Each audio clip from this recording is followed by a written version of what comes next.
Hello everyone, welcome back to this channel पढ़ाकू लोग. My name is CS Payal पोखली and हम पढ़ रहे थे क्लास 12th का बिजनेस स्टडीज का NCERT बुक. इसमें हम 3 चैप्टर्स ऑलरेडी पढ़ चुके हैं. अब हम पढ़ रहे हैं चैप्टर 4 जो कि है प्लानिंग.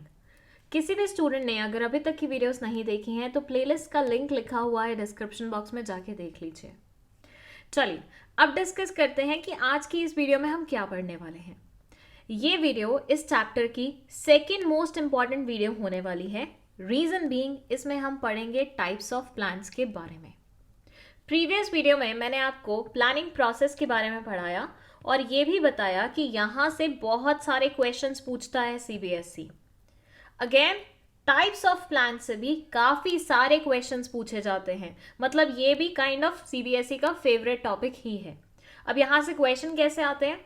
क्वेश्चन ऐसे आते हैं कि केस स्टडीज दे देते हैं, पैराग्राफ्स देते हैं आपको और उसके बाद क्वेश्चन दे देते हैं कि बताइए इस पैराग्राफ में कौन से टाइप ऑफ प्लान के बारे में डिस्कशन हुआ है. तो आपको वो स्पॉट करना होता है कि कौन से प्लान के बारे में यहाँ पे बात हुई है. तो पूरे टॉपिक को बहुत अच्छे तरीके से समझिएगा क्योंकि टेक्निकल क्वेश्चंस आते हैं यहाँ से. ठीक है, तो चलिए फिर शुरू करते हैं. टाइप्स ऑफ प्लान्स में जो सबसे पहले सेग्रीगेशन है वो है सिंगल यूज प्लान और स्टैंडिंग प्लान का. मतलब ये सेग्रीगेशन पहले डिस्कस किया जाता है और ये बाकी के जो टाइप्स आपको दिख रहे हैं ना वो मोर और लेस इन्हीं के ही टाइप्स हैं. मतलब इनमें से कुछ होंगे जो सिंगल यूज प्लान में आते होंगे और इनमें से कुछ होंगे जो स्टैंडिंग प्लान में आते होंगे. सो सबसे पहले तो हम इन दोनों टाइप्स ऑफ प्लान्स के बारे में बात करेंगे. Then we will talk about objectives, strategy, policy, procedure, method, rule, programme, budget. चलिए शुरू करते हैं. सबसे पहले बात करते हैं सिंगल यूज प्लान के बारे में. यहां मुझे आप बताइए कि क्या आप लोगों ने कभी डिस्पोजेबल ग्लास इस्तेमाल किए हैं?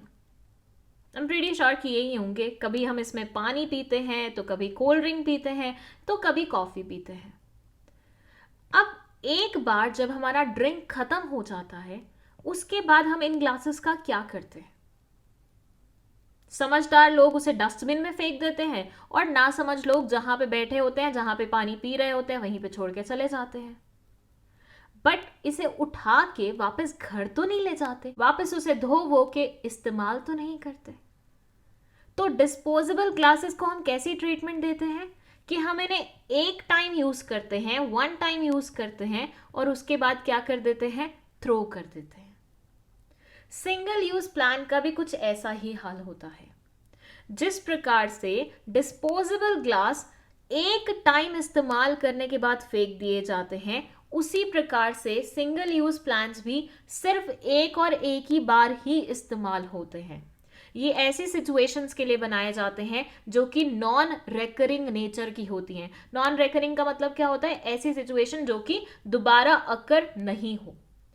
सो ऐसे मान लीजिए आपके ऑफिस में या आपके ऑर्गेनाइजेशन में कोई ऐसी इवेंट रखी गई थी जो ना आज से पहले कभी रखी गई है ना आज के बाद कभी रखी जाएगी. तो ऐसे इवेंट के लिए अगर आप प्लानिंग करते हैं तो आप सिंगल यूज प्लान बनाएंगे. जब तक वो इवेंट चलेगी ये प्लान एग्जिस्टेंस में रहेगा. जैसे वो इवेंट खत्म होगी प्लान भी उसके साथ ही क्या हो जाएगा? खत्म हो जाएगा. ये फ्यूचर में रिपीट नहीं किया जाता है. जैसे आपके कजन्स ने गोवा का प्लान बनाया तो ऑब्वियसली लाइफ में ये एक ही बार होगा ना. या तो आप दोबारा गोवा नहीं जाएंगे या अपने कजन्स के साथ नहीं जाएंगे, राइट? तो एक बार के लिए बनाया गया प्लान क्या कहलाया जाता है? सिंगल यूज प्लान कहलाया जाता है. वहीं पे अगर हम बात करें स्टैंडिंग प्लान की तो स्टैंडिंग प्लान आपके स्टील ग्लासेस की तरह होते हैं. कैसे स्टील ग्लासेस को हम बार बार धो धो के इस्तेमाल करते हैं ना, बिल्कुल वैसे ही स्टैंडिंग प्लान्स को इस्तेमाल किया जाता है. इन्हें हम बार बार इस्तेमाल करते हैं. हाँ, समटाइम्स सिचुएशन थोड़ी बहुत इधर उधर होती है तो हल्का फुल्का ऑल्टर भी कर लेते हैं. जैसे स्टील ग्लासेस को हम एक बार इस्तेमाल करने के बाद धोते हैं ना, ऐसे तो नहीं एक बार इस्तेमाल किया उसके बाद सेम ग्लास उठा के दूसरों को पिला दिया, उसमें नहीं करते ना, वैसा धोते हैं ना. तो थोड़ा बहुत ऑल्टरेशन तो चलता है. तो स्टैंडिंग प्लान्स वैसे प्लान्स होते हैं जिनको आप बार बार इस्तेमाल करते हो, रेकरिंग सिचुएशंस के लिए बनाते हो, लेकिन कभी कभी जरूरत पड़ने पे हल्का फुल्का इसमें ऑल्टरेशन भी कर देते हो. फॉर एग्जाम्पल, सप्लायर के पास रॉ मटेरियल का हमें क्या करना था? ऑर्डर डालना था. अब इसके लिए हमने एक प्लान बनाया. अब भाई सप्लायर के पास रॉ मटेरियल का एक बार तो ऑर्डर नहीं डालोगे ना, हर महीने, हर हफ्ते, हर 4 महीने बाद होता रहेगा, बार बार आप ये से सप्लायर के पास ऑर्डर डालते रहोगे, डालते रहोगे, डालते रहोगे, तो आप वही सेम प्लान को इस्तेमाल करते रहोगे, करते रहोगे, करते रहोगे।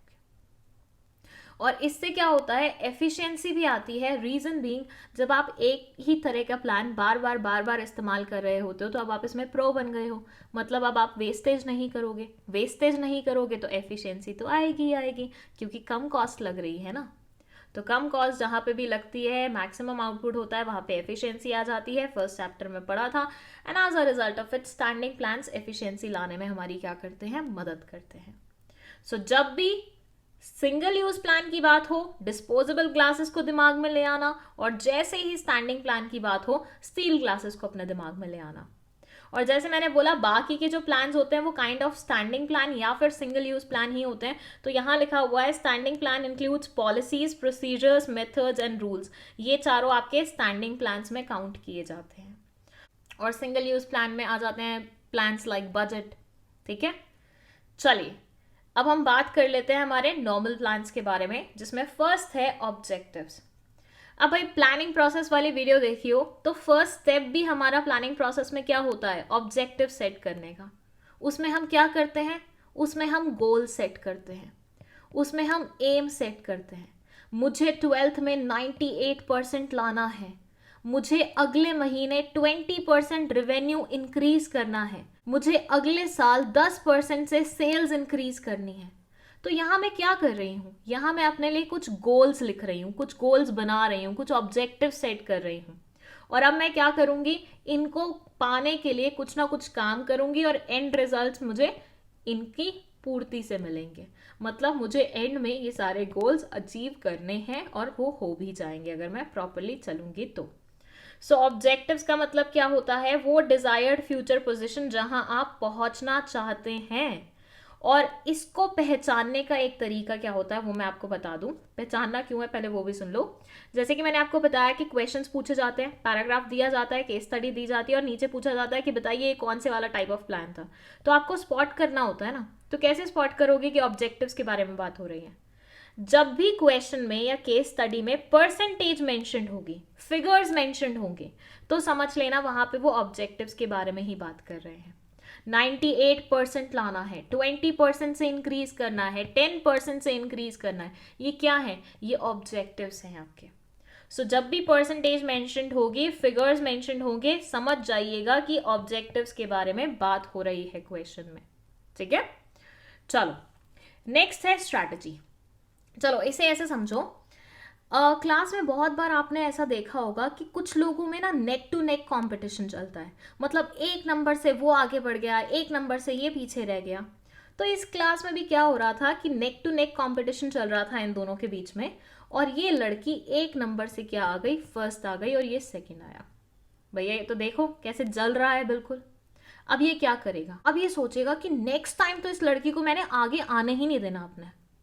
मतलब नेक्स्ट टाइम तो मुझे इससे बढ़िया तरीके से प्रिपेयर करनी है अपनी चीज़ें और इससे बढ़िया तरीके से ही परफॉर्म करना है। अब इसके लिए ऑब्वियसली सेकंड पोजीशन वाला क्या करेगा, प्लान बनाएगा। तो ऐसे में ये जो प्लान बनाने वाला है ना, वो आपका कहलाया जाएगा स्ट्रैटेजी। स्ट्रैटेजी बेसिकली एक कॉम्प्रिहेंसिव प्लान होता है जिसमें हम बहुत सारी चीज़ों के बारे में सोचते हैं और इसके थ्रू हम हमारे कंपेटिटर्स को पीछे छोड़ के खुद आगे बढ़ने के बारे में सोचते हैं। हम अपने कंपेटिटर्स को एक कॉम्पिटिटिव एज देना चाहते हैं कि भैया हमसे आगे कोई नहीं बढ़ पाएगा। हम दूसरों से अलग कुछ करके दिखाना चाहते हैं, हम दूसरों से बढ़िया कुछ करके दिखाना चाहते हैं। जब भी हम कोई नया प्रोडक्ट लॉन्च कर रहे होते हैं ऑर्गेनाइजेशन में, जब भी कोई नई ब्रांच ला रहे होते हैं एग्जिस्टेंस में, जब भी कुछ नया डाल रहे होते हैं ऑर्गेनाइजेशन में, तो हम उस टाइम पे स्ट्रैटेजी बनाते हैं कि कैसे हमें इस पर्टिकुलर वेंचर को सक्सेसफुल बनाना है। ये 3 डायमेंशंस इंक्लूड करती है, जिसमें पहला आता है कि लॉन्ग टर्म ऑब्जेक्टिव सोचना, मतलब दूर की सोचना कि हमें क्या अचीव करना है। उसके बाद अचीव करने के लिए कौन सा कोर्स ऑफ एक्शन लेना है वो सोचेंगे, और उसके बाद रिसोर्सेज कौन कौन से एलोकेट करने हैं ताकि हम उस डिजायर्ड पोजीशन तक पहुंच सके, उसके बारे में सोचते हैं। तो स्ट्रैटेजी बहुत ही सोच विचार करके बनाया जाता है। जैसे कि नाम से ही समझ में आ रहा है कि कुछ खुफिया होता है इसमें, कुछ ज़बरदस्त होता है इसमें। तो बस इसमें बहुत ज़्यादा आपका दिमाग लगता है, ठीक है, क्योंकि आपको सिर्फ खुद आगे नहीं बढ़ना है, आपको दूसरों को पीछे छोड़ के आगे बढ़ना है। नेक्स्ट है आपका पॉलिसी। अच्छा, कुछ दुकानें आपने ऐसी देखी हैं जहां पे घुसते ही एक बड़ा सा बोर्ड लगा होता है, आज नकद कल उधार। मतलब हम तो कैश में डील करते हैं, हमें कैश में ही पैसे दे के जाइएगा। ये किन ग्राहकों के लिए लिखा जाता है? ऐसे ग्राहक जो कि बोलते हैं अरे कॉपी में चढ़ा लेना ना मेरा नाम, मैं बाद में पे कर दूंगा।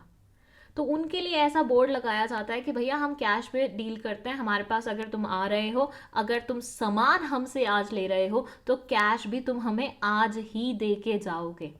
क्रेडिट पॉलिसी में बिलीव नहीं रखते हैं, मतलब उधारी पे बिलीव नहीं रखते हैं। अब ये क्या है? ये उस ऑर्गेनाइजेशन का क्या है? ये उस दुकान का क्या है? ये उस दुकान का पॉलिसी है। पॉलिसी बेसिकली आपको गाइड करने का काम करता है। मतलब ये कुछ जनरल स्टेटमेंट्स होती हैं कि ऑर्गेनाइजेशन अगर कभी प्रॉब्लम में फंसे तो ऑर्गेनाइजेशन की पॉलिसी ऐसी है जिसके बेसिस पे आपको थोड़ा सा सॉल्यूशन पाना इजी हो जाता है। सो ये बेसिकली स्ट्रैटेजीज को इंटरप्रेट करने में भी मदद करता है कि मतलब अगर मान लो कभी स्ट्रैटेजी समझ में नहीं आ रही या समझ में नहीं आ रहा कि उसका मतलब क्या था, किस पर्पस से बनाई गई थी, तो पॉलिसीज को रेफर किया जाता है और इसके बेसिस पे ही हम स्ट्रैटेजी का मतलब निकाल पाते हैं। ये बेसिकली मैनेजर्स के लिए लिमिट सेट करते हैं कि भैया ये देख लो, ये तुम्हारी लिमिट्स हैं, इसके अंदर ही तुम्हें फंक्शन करना है, इसके बियॉन्ड तुम नहीं जा सकते हो। तो किसी भी चीज़ को इंटरप्रेट करना है ये ऑब्वियसली मैनेजर का डिस्क्रिप्शन होता है, बट देन उनके लिए लिमिट्स जो सेट की जाती हैं वो पॉलिसी के थ्रू की जाती हैं। हर एक ऑर्गेनाइजेशन की अपनी कुछ रिस्पेक्टिव पॉलिसीज होती हैं, कुछ जनरल स्टेटमेंट्स होती हैं जिसके ऊपर वो रिलाय करता है, जिनको वो बहुत ही ज़्यादा तूल देता है या अहमियत देता है, और उसके बियॉन्ड वो कुछ नहीं करता, वो उसके लिए लिमिट्स होती हैं काइंड ऑफ। ठीक है, चलिए नेक्स्ट है प्रोसीजर। ऑब्वियसली नाम से ही समझ में आ रहा है कि कोई ऐसी चीज़ होगी जो एक पर्टिकुलर वे में चलती होगी। फॉर एग्जाम्पल क्रैकर्स, हमें क्रैकर्स बनाने हैं, चिप्स बनाने हैं, ठीक है, तो उसके लिए क्या करते हैं? सबसे पहले हम आटा लेते हैं, शुगर डालते हैं, उसमें सॉल्ट डालते हैं, उसको हिलाने का काम करते हैं, फिर उसमें पानी और ऑयल डालते हैं, फिर हम उसमें कुछ करते हैं, पता नहीं क्या करते हैं, फिर हम उसमें मसाले डालते हैं, फिर उसे ऐसे बेल देते हैं, फिर उसके ऊपर टॉपिंग डालते हैं, फिर उसको हल्का हल्का काटते हैं और उसमें छेद वेद करते हैं ताकि ऑयल उसमें बीच में वो ना हो जाए, देन माइक्रोवेव करते हैं, एंड देन आपके क्रैकर्स तैयार हो जाते हैं और उसको किसी डिपिंग के साथ आप खा लेते हो। यही प्रोसेस होता है ना। अब आप इसमें क्या ऐसा कर सकते थे कि पहले आपने माइक्रोवेव में ट्रे रख दी, उसके बाद आप बेल रहे हो, उसके बाद आप उसमें ऑयल ऐड कर रहे हो, फिर आप आटा डाल रहे हो, फिर उसमें आप टॉपिंग स्प्रिंकल कर रहे हो, क्या आपके क्रैकर्स बनते? कुछ अलग ही बन जाता भैया। तो हर एक रेसिपी को जैसे आप स्टेप वाइज फॉलो करते हो कि पहले ये स्टेप होगा, उसके बाद ये स्टेप होगा, उसके बाद ये स्टेप होगा, फिर ये स्टेप होगा, फिर ये स्टेप होगा, वैसे ही प्रोसीजर होता है। ये स्टेप बाय स्टेप चलता है, और जो सबसे इंपॉर्टेंट चीज़ यहाँ पे होती है वो होती है क्रोनोलॉजिकल ऑर्डर। मतलब एक सीक्वेंस में ही चलता है, उसे आप अपने तरीके से आगे पीछे नहीं कर सकते कि 5वें नंबर वाला स्टेप पहले कर रहे हो, तीसरे नंबर वाला स्टेप फिर सेकेंड टाइम उस पर कर रहे हो, नहीं। आपको जिस सीक्वेंस में दिया जाता है उसी सीक्वेंस में उसे फॉलो करना होता है, और ये थोड़े से रिजिड भी होते हैं। ये बोलते हैं जैसा बोला गया है ना वैसा करो, अपने मन से कुछ भी मत करो। तो एक पर्टिकुलर सिचुएशन में एक पर्टिकुलर स्पेसिफाइड स्टेप्स जो हम फॉलो करते हैं उसे हम प्रोसीजर बोलते हैं। They are generally meant for insiders to follow. ये यूजुअली जो इनसाइडर्स होते हैं ना, जो ऑर्गेनाइजेशन में अंदर के लोग होते हैं, उनके द्वारा फॉलो करने के लिए बनाए जाते हैं, और ये रिजिड होते हैं, हमेशा याद रखिएगा। क्योंकि कई बार क्या होता है, मेथड्स और प्रोसीजर में ना डिफरेंस पूछा जाता है, तो सबसे पहले यही डिफरेंस लिखा जाता है कि मेथड्स कंपैरेटिवली थोड़े से फ्लेक्सिबल होते हैं और प्रोसीजर वहीं पे थोड़े से रिजिड होते हैं। ठीक है, चलिए, और यहाँ पे ये भी याद रखना, क्रोनोलॉजिकल ऑर्डर, स्टेप्स, ये सारी चीज़ें बहुत ज़्यादा ज़रूरी है। तो केस स्टडी में अगर स्टेप्स कहीं पे मेंशन्ड है या फिर क्रोनोलॉजिकल ऑर्डर कहीं पे मेंशन्ड है तो वो आपको प्रोसीजर के बारे में बताना चाह रहे हैं। नेक्स्ट है हमारा मेथड। मेथड होता है तरीका, किसी काम को करने का तरीका।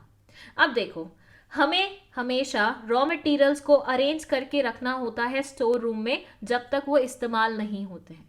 तो हमने एक ऐसा तरीका बनाया हुआ है कि नीचे हम रखेंगे ब्लू वाला, उसके बगल में हम रखेंगे येलो वाला, उसके बाद ऊपर हम रखेंगे ग्रीन वाला और उसके ऊपर हम रखेंगे रेड वाला।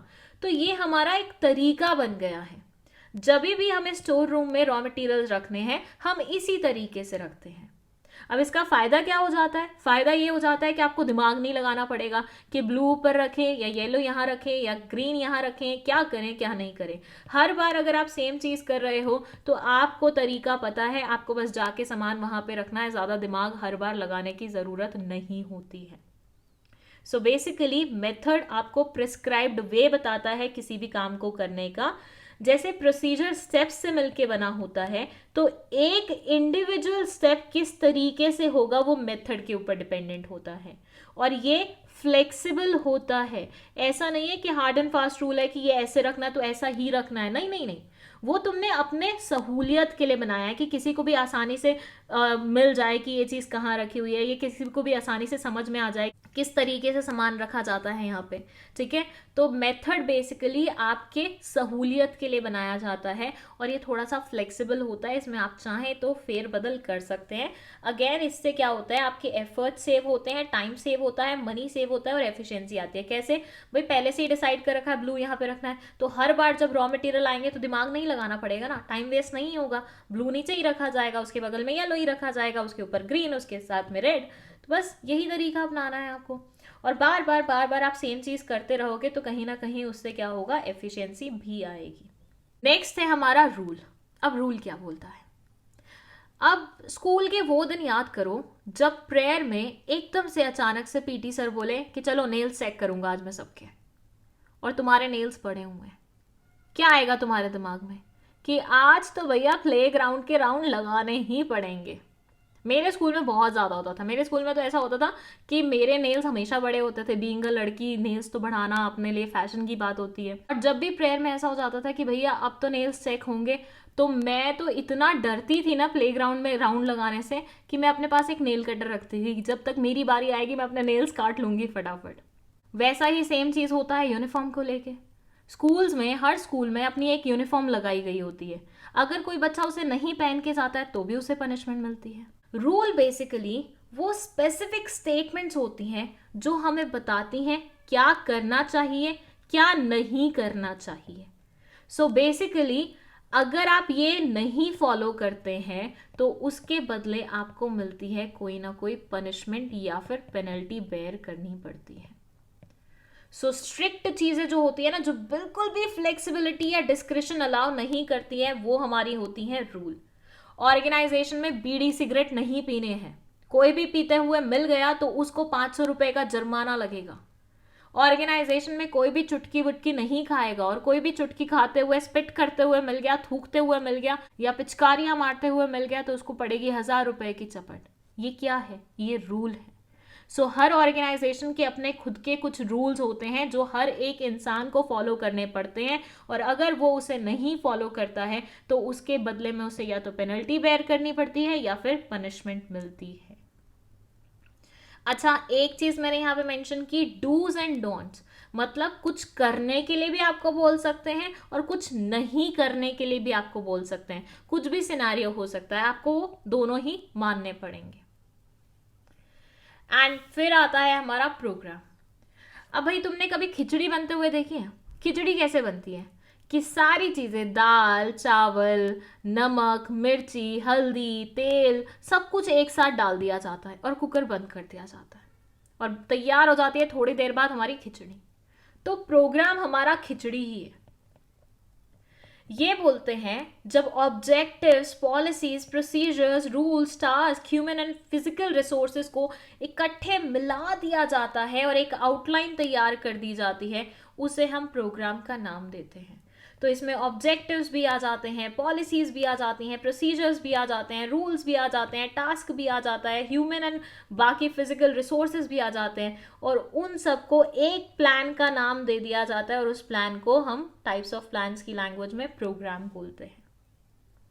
Programs will include the entire gamut of activities as well as organization's policy and how it will contribute to the overall business plan. So, program आपको बस खिचड़ी के नाम से याद रखना है। एंड देन आता है हमारा last type of plan and that is budget. Budget के बारे में तो आई डोंट थिंक सो मुझे आपको एक्सप्लेन करने की जरूरत है, क्योंकि आपको पता है बजट क्या होता है। आप खुद भी तो अपना बजट बनाते हैं ना। कभी मम्मी पॉकेट मनी में 500 रुपए दे देती हैं तो आप सोचते हैं ना पूरा महीना इसे कैसे चलाऊंगा या पूरा हफ्ता इसे कैसे चलाऊंगा, राइट।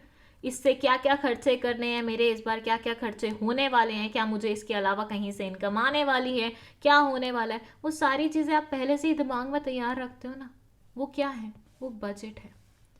तो जब आपका खर्चा अभी एक्चुअली हुआ नहीं है बट उससे पहले ही आप अपने एक्सपेंसेस का या अपने इनकम्स के बारे में सोच विचार करना शुरू कर देते हो, एक स्टेटमेंट प्रिपेयर करना शुरू कर देते हो जिसमें आप लिखते हो कि मेरे एक्सपेंडिचर यहाँ यहाँ यहाँ होने वाले हैं, मेरी इनकम यहाँ यहाँ यहाँ से आने वाली है, तो वो आप अपना बना रहे होते हो बजट।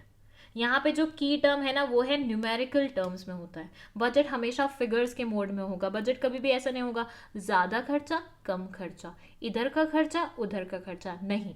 500 रुपए का खर्चा, 1000 रुपए की इनकम, 700 रुपए का खर्चा, ऐसे हमेशा न्यूमेरिकल टर्म्स में इसे एक्सप्रेस किया जाता है। फॉर एग्जाम्पल ऑर्गेनाइजेशन में सेल्स बजट बनता है या फिर रेवेन्यू बजट बनता है या फिर कैश बजट बनता है, तो अलग अलग तरीके के बजट्स बनते रहते हैं और उसमें उसी पर्टिकुलर चीज़ के रिगार्डिंग सारी चीज़ें मेंशन की जाती हैं कि कहाँ कहाँ से आने वाला है, कहाँ कहाँ से जाने वाला है। And that's it. यहाँ पे हमारे सारे टाइप्स ऑफ प्लान्स खत्म होते हैं। एक बार मैं आपको हल्का फुल्का रिवाइज करा दूँ तो सिंगल यूज प्लान मतलब डिस्पोजेबल ग्लासेस जो एक ही बार इस्तेमाल होते हैं, वेयरएस स्टील के ग्लासेस हमारे होते हैं स्टैंडिंग प्लान जो बार बार इस्तेमाल होते रहते हैं। ऑब्जेक्टिव्स हमेशा परसेंटेज के बेसिस पे या फिर फिगर्स के बेसिस में मेंशन किए जाते हैं, ये वो एंड रिजल्ट्स होते हैं जिसे हम पाना चाहते हैं। स्ट्रैटेजी बेसिकली कोई भी न्यू चीज़ लॉन्च करते हुए हम इस्तेमाल करते हैं ताकि हमारे कंपेटिटर्स के ऊपर हमें एक एज मिल जाए। पॉलिसी हमारे ऑर्गेनाइजेशन की कुछ जनरल स्टेटमेंट्स होती हैं जो हर एक प्रॉब्लम में हमारे को कहीं ना कहीं मदद करती हैं सॉल्यूशन गेन करने में, प्लस इंटरप्रिटेशन में बहुत ज़्यादा मदद करती हैं। इंटरप्रिटेशन वर्ड मेन है यहाँ पे। प्रोसीजर एक सीक्वेंस होता है डिफरेंट डिफरेंट स्टेप्स का और वो क्रोनोलॉजिकल ऑर्डर में ही फॉलो किया जाता है। मेथड तरीका होता है जो कि काम को सहूलियत भरा बनाने के लिए किया जाता है। रूल कुछ स्पेसिफिक स्टेटमेंट्स होती हैं जिनको फॉलो करना अनिवार्य होता है और अगर आप इसे फॉलो नहीं करते हैं तो भाई आपके ऊपर पेनल्टी या पनिशमेंट लगाई जा सकती है। प्रोग्राम होती है हमारी खिचड़ी जो कि बहुत सारी चीज़ों से मिलकर बनती है, like objective, policy, procedure. Budget हमारे होते हैं न्यूमेरिकल टर्म्स में एक्सप्रेस की हुई ऐसी कुछ एस्टिमेशन जो कि अभी हुई नहीं है बट फ्यूचर में होने वाली हैं। And that's it. यहाँ खत्म होता है हमारा ये पूरा चैप्टर। आई होप ये पूरा चैप्टर आपको बहुत अच्छे तरीके से समझ में आया है। अगर कोई भी डाउट है कमेंट सेक्शन में आप लिख सकते हैं। अगर वीडियो पसंद आई है तो लाइक का बटन दबा दीजिए, चैनल और वीडियो को शेयर कर दीजिए अपने दोस्तों के साथ एंड सब्सक्राइब भी करते हुए जाइएगा। एंड प्लस एक वो बेल आइकन वाला बटन है ना उसको भी प्रेस कर दो सो दैट नेक्स्ट वीडियो की नोटिफिकेशन तुम्हारे पास आ जाए। जैसे बिजनेस स्टडीज़ में आपको पढ़ा रही हूँ वैसे ही इकोनॉमिक्स भी स्टार्ट हो रहा है चैनल पे। सो किसी भी स्टूडेंट ने अगर अभी तक नहीं देखा है प्लीज़ देख लीजिए। स्टे ट्यून, बहुत ही जल्दी वीडियोस आने वाली हैं या जब तक आप ये वीडियो देख रहे होंगे वीडियोस आ चुकी होंगी, सो उन्हें भी अच्छे से देखिएगा। एंड अगर आपको नोट्स चाहिए तो उसके लिए आप व्हाट्सएप पे इंक्वायरी कर सकते हैं। That's it. Thank you so much for watching this video.